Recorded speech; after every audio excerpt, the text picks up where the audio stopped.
Hello hello hello मेरे प्यारे बच्चों, चलिए स्टार्ट करें हम आज की क्वेश्चन आंसर की series chapter number 2 sexual reproduction in flowering plants. तो इस चैप्टर में थोड़ा सा लंबा चलेंगे क्योंकि इसमें क्वेश्चन बहुत ज्यादा है बच्चों। तो आप लोग जो है बहुत अच्छे तरीके से क्वेश्चन के आंसर दे रहे हैं जो आपको दिए गए हैं, ठीक है।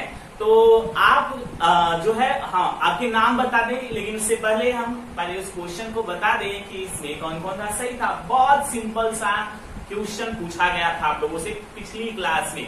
तो पिछली क्लास के जो क्वेश्चन थे उसमें पहला क्वेश्चन पूछा गया था कि एक मतलब कि बहुत सारे इंडिविजुअल एक पॉपुलेशन है जिसमें जेनेटिकली वो क्या है, एक समान है, तो उसको हम जो कि सेक्सुअल रिप्रोडक्शन से बने हैं तो उसको हम क्या कहेंगे। इसका ऑप्शन नंबर बी सही था बच्चों, क्लोन।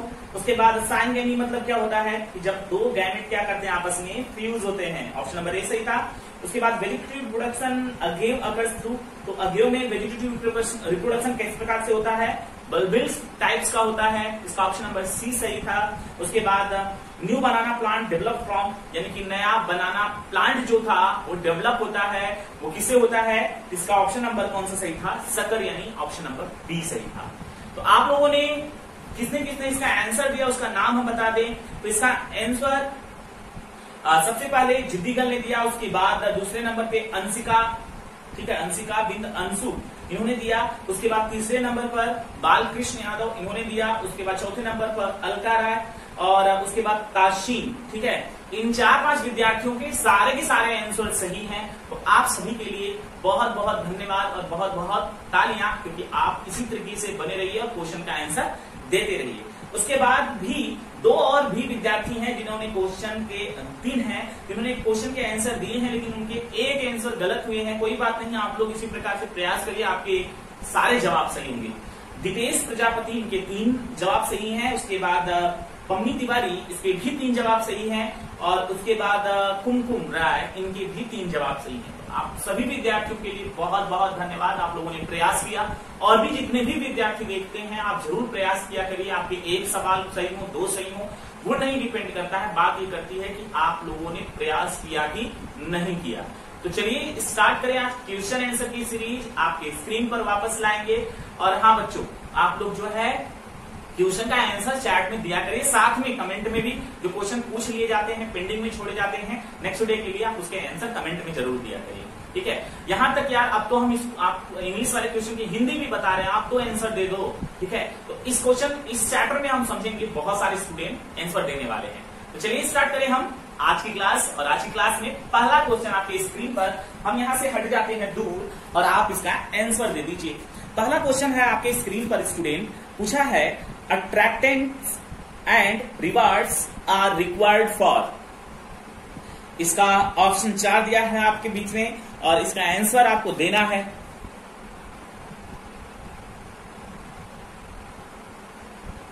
इसमें चारों ऑप्शन, ऑप्शन नंबर ए है एनिमोफिली, दूसरा है एंटोमोफिली और तीसरा है हाइड्रोफिली और चौथा है क्लिस्ट्रियोगेमी। कौन सा आंसर सही है? आप कहेंगे सर ये तो पढ़ाया ही नहीं गया। क्वेश्चन की हिंदी है जो ये पूछ रहा है, अट्रैक्ट्स मतलब कि आकर्षण तथा रिवार्ड की जरूरत होती है किसमें, इन चारों में किसमें होती है। तो बच्चों आपको इसका आंसर थोड़ा सा कंफ्यूज कर रहा होगा, हम बता दें। इसका आंसर नंबर बी सही है, एंटोमोफिली। एंटो मतलब इंसेक्ट में आ जाता है। तो अब आकर्षण तथा रिवार्ड की जरूरत किसमें होती है, कीट परागण में होती है। तो कीट परागण यानी एंटोमोफिली में होता है, ठीक है। समझ में आ गया है ना? गलत हुआ कोई बात नहीं, आप लोग सीखे हैं और आपको समझ में आ गया तो इसको नोट में राइट भी कर सकते हैं आप। क्वेश्चन नंबर 2 है a dioecious flowering plants prevents both, यानी कि एक जो अलग अलग यानी कि भिन्न लिंगस रही जो प्लांट है यानी फ्लावरिंग प्लांट है, वो किसको किसको रोकने का काम करता है। ऑप्शन नंबर है ऑटोगेमी, जीनोगेमी, ऑटोगेमी, दूसरा है ऑटोगेमी और जिटिनोगेमी, तीसरा है जिटिनोगेमी एंड जीनोगेमी और चौथा है क्लिस्टोगेमी और जीनोगेमी। इसको हम पढ़ाए भी हैं और एनसीईआरटी में मार्क्स भी कराए, आपको पता होना चाहिए। इसका आंसर दीजिए, चलिए फटाफट। चलिए तो इसका ऑप्शन नंबर कौन सा सही है, चलिए बताते हैं। इसका ऑप्शन नंबर बी सही है बच्चों। जिन्होंने दिया है आंसर वो अपने 4 नंबर जोड़ लें और जो लोग गलत कर दिए हैं वो -1 कर लें। ठीक है, ऑटोगैमी और जिनेटोनोगैमी, और ऑटोगैमी मतलब ये हो गया कि स्वपुष्पी और सजात पुष्पी को रोकने का काम कौन करते हैं? डायोसियस फ्लावरिंग प्लांट, यानी अलग अलग स्थान पर अगर स्थित हैं तो ये दोनों रुकेंगे।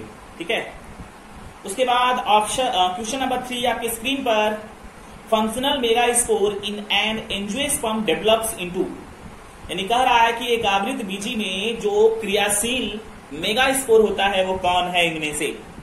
चलिए इसके ऑप्शन बताइए आप। अगर आपके जवाब सही होते हैं तो आप 4 नंबर जोड़ लीजिए, यानी एक पेपर कॉपी लेकर बैठिए और उसमें आप जितने भी जवाब आप सही किए हैं तो आप 4 नंबर, और लास्ट में आप हमको बताइए कि आपके कितने नंबर आपने सही किए और कितने आपके गलत हो गए। ठीक है, तो इसका आंसर कौन सा है बताइए?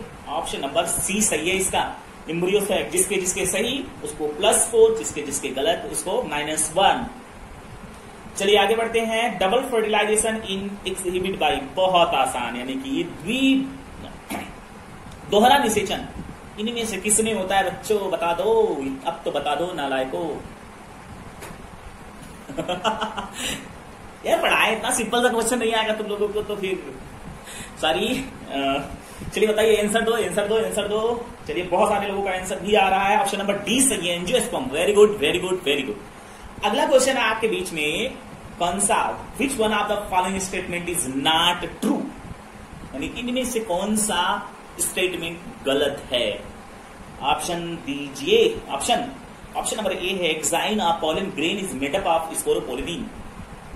सिंपल, डिसाइड कर लीजिए आप। एक्साइन मतलब बाहरी आवरण पॉलन ग्रेन का स्पोरोपोलिन का बना होता है, पता नहीं, आप डिसाइड करिए। ऑप्शन नंबर बी है, pollen grain of many species का सेपरेट एलर्जी, यानी पॉलन ग्रेन से एलर्जी होती है, मतलब पॉलन ग्रेन की बहुत सारी ऐसी प्रजातियां हैं जिससे एलर्जी होती है बच्चों। उसके बाद ऑप्शन नंबर सी है, stored pollen in liquid nitrogen can be used crop breeding programmes, यानी कह रहा है कि अगर हम पॉलन ग्रेन को स्टोर करके रखेंगे तो ब्रीडिंग करने में, यानी कि अगले मतलब किसी दूसरे वर्तिकाग्र पर या फिर कह सकते हैं दूसरे फ्लावर पर क्या कर सकते हैं, उसकी ब्रीडिंग करा सकते हैं, उसको नाइट्रोजन के लिक्विड में रखते हैं। क्या ये सही है? उसके बाद क्वेश्चन नंबर मतलब लास्ट ऑप्शन है, tapetum help in the dehiscence of anther, यानी टाइपिटम जो होता है उसकी सहायता से एंथर का डेहिशंस होता है। तो बताइए कौन सा आंसर सही है इसमें? चलिए बहुत सारे लोग आंसर दे रहे हैं, तो इसका ऑप्शन नंबर डी तो सही है। स्टेटमेंट गलत है बच्चों, क्योंकि टेपिटम जो होता है वो फूट देने का काम करता है, वो डेहिशंस ऑफ एंथर नहीं करता, समझे? जिसका सही हुआ वो 4 नंबर देगा, जिसका गलत हुआ वो -1 कर लेगा।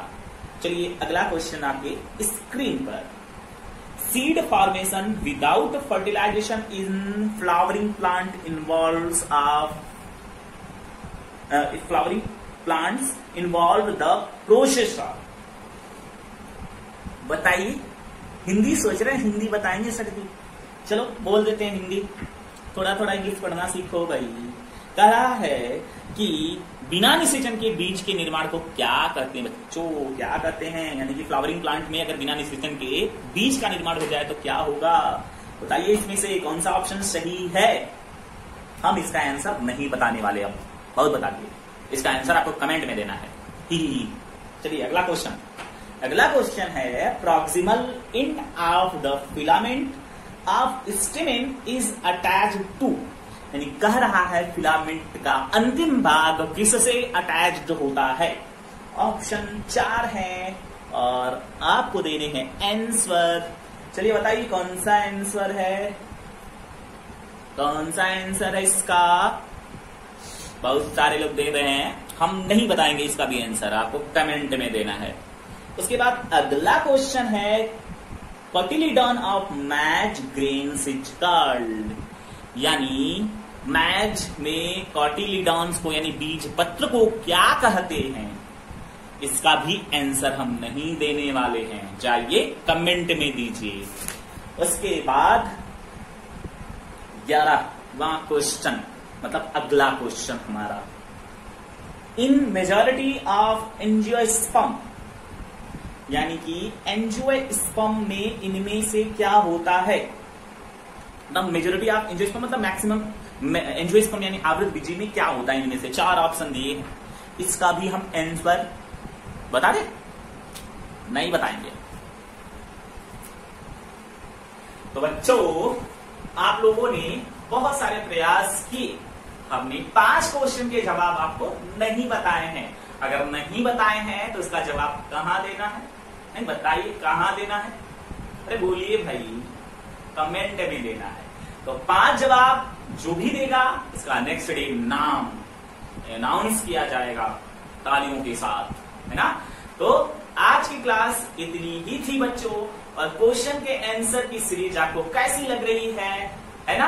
आप उसका कमेंट में बताइएगा आंसर, ठीक है, कि हमें अच्छी लग रही है। अब चलो फटाफट बता दो कितने लोगों का 5 क्वेश्चन का आंसर हम तो बताए ना, तो कितने लोगों का सही हो गया है बताइए। कितने लोगों ने पूरा सही किया? पूरा नंबर जोड़ के बताइए, माइनस भी करने के लिए बोले थे आपको, तो बताइए। हम देख रहे हैं चैट आपका, ठीक है। चलिए कमेंट में 5 क्वेश्चन का जवाब दीजिए, और जो क्वेश्चन आपको नहीं आया, आपको सीखने को मिला बच्चों, तो इसलिए आप अपने दोस्तों को शेयर करिए, उनको बुलाइए और कहिए आइए सीख लेते हैं कुछ, और एक नेक्स्ट लेवल तक बायोलॉजी को सीखेंगे हम लोग, जिसको अब तक नहीं सिखाया जा रहा था आपको, अब यहां पर मिल रहा है सब कुछ। तो स्टार्ट रहिए, कंटिन्यू रहिए, रिवाइज करिए, और आज के सारे क्वेश्चन आसान थे। केवल एक आध क्वेश्चन ऐसा था जो कि थोड़ा बहुत ट्रिकी था बस, लेकिन आसान सारे क्वेश्चन थे बच्चों। अब हम मिलेंगे आपकी अगली क्लास में। आई होप आपको इंतजार होगा इस बात का, है ना, कि सर कब आए अगली क्लास। आई नो आपको इंतजार है, और हम सारे स्टूडेंट से रिक्वेस्ट करते हैं, जितने लोग भी देखते हैं, प्लीज आप आंसर दिया करिए। गलत होने दो ना गलत, है ना, कम से कम आंसर दोगे। नहीं आ रहा तुक्का लगा दो, सही हो गया सही हो गया। वैसे तुक्का तभी लगाना जब नहीं आ रहा, वैसे कोशिश करो पहले, जब आ जाए तब तुक्का लगाना। तो ईमानदारी से सोच लेना कि मेरा माइनस ही है ना, उसको सही हो। अगर भाई वो तुक्का आपका सही हो गया तो आप ये नहीं कहेंगे सर मेरा सही था, है ना, ढोल पीटे जा रहे सही था, तो ऐसा नहीं करना है आपको, है ना। तो बंद करिए ना, बहुत बकवास करते हैं। चलिए, thank you so much, thanks for watching. Like कर दीजिए, शेयर कर दीजिए, और अभी तक सब्सक्राइब नहीं किए ना, सब्सक्राइब भी कर दीजिए। Thank you so much.